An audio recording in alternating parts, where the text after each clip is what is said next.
program Malaysian Sport League. Misi dan visinya, orang mungkin ramai sebab yang okey, saya nak sebut antara sukannya futsal, bola jaring, sepak takraw, bola keranjang, itu antaranya lah. Kalau kita tengok sukan-sukan ini adalah antara sukan-sukan yang orang kata it's not a Olympic sports, okey? Dan kita melihat dia seolah dia macam nak melahirkan masyarakat yang sihat. Betul. Jadi mungkin YB boleh cerahkan lagi. Mungkin ramai yang tak faham lagi. Cerah-cerah jangan sebut. Sebut perkataan lain lah. Banyak lagi perkataan. Sebut cerah-cerah. Gelap jangan sebut. Jangan gelap. Gelap jangan sebut. Cerah tak apa. Okey, misi dan visi. Mungkin orang masih kabur. Yang pertama sekali saya Fizal sebutkan tadi tentang ada rakan-rakan menyebut tukar menteri, tukar dasar. Saya Polisi. tak tukar dasar. Sebenarnya apa yang menteri-menteri dulu lakukan, Teruskan. kalau saudara KJ buat Fit Malaysia, buat Hari Sukan Negara, which is a brilliant idea, kita teruskan dan maka kita perhebatkan, kita perkasakan lagi. Cumanya saya dan saudara Khairi telah memulakan program podium. Kita perjuangkan untuk ianya dikekalkan. Alhamdulillah diteruskan untuk sekurang-kurangnya untuk 4 tahun akan datang. Dan yang saya nampak apa yang perlu kita buatkan lagi ialah untuk Malaysia menjadi negara bersukan. Oh, okey. Rakyatnya kekal aktif dan cergas. Ini yang kita nak lakukan dengan kita lancarkan Malaysia Sports League.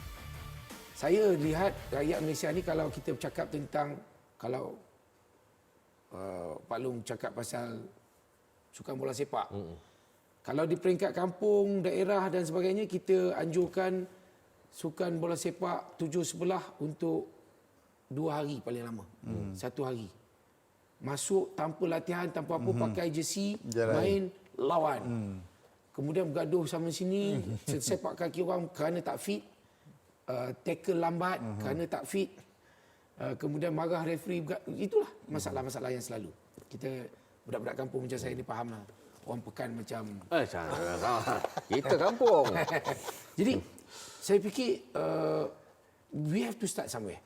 Kemudian kalau kita nak buat pula dengan cara mengikut peraturan FIFA, dengan pengadil yang ada lisens dan sebagainya, kita takkan mampu buat seluruh negara.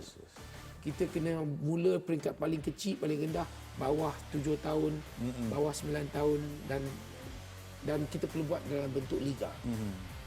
Kalau kita buat dalam bentuk liga ni pula, bayangkan setiap hari, setiap minggu, hujung minggu dia akan ke Padang atau ke Gelanggang. Sebelum itu dia mesti berlatih. Waktu berlatih dia ada pakaian sukan yang lain.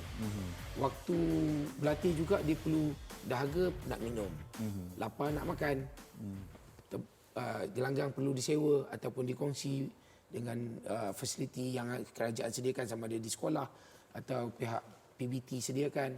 Jadi KBS perlu bekerjasama dengan PBT, kerajaan tempatan, dengan Kementerian Pendidikan, sekolah-sekolah untuk berkongsi fasiliti untuk menghidupkan Malaysia Sports League ini supaya rakyat kekal aktif dan sihat dan menghidupkan industri. Bila saya sebut mereka perlu pakaian sukan, maka perniagaan itu akan maju. Industri sukan. Industri itu akan hidup. Jadi itu yang kita nak buat.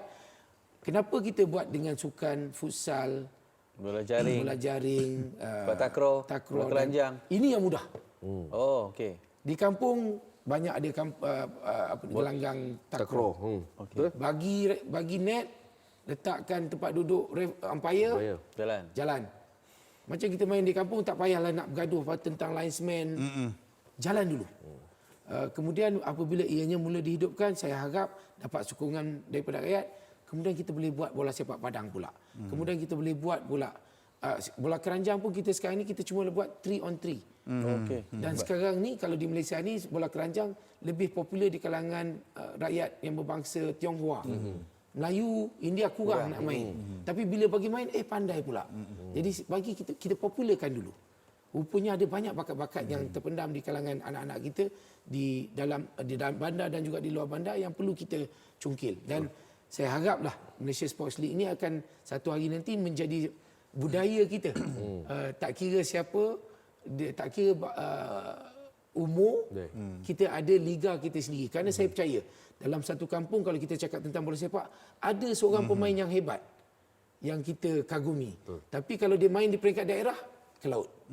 Tetapi di kampung itu bersama mereka dialah yang paling hebat dan kita seronok melihat beliau bermain. Itu yang saya nak tunjukkan. Jadi akhirnya bila semua orang dah faham sukan, bila kita komen tentang sukan juga, apabila kita nak mengkritik seseorang jurulatih, nak mengkritik pencapaian seseorang atlet itu, kita mula mengkritik dengan cara daripada pengalaman kita juga sendiri yang bersukan.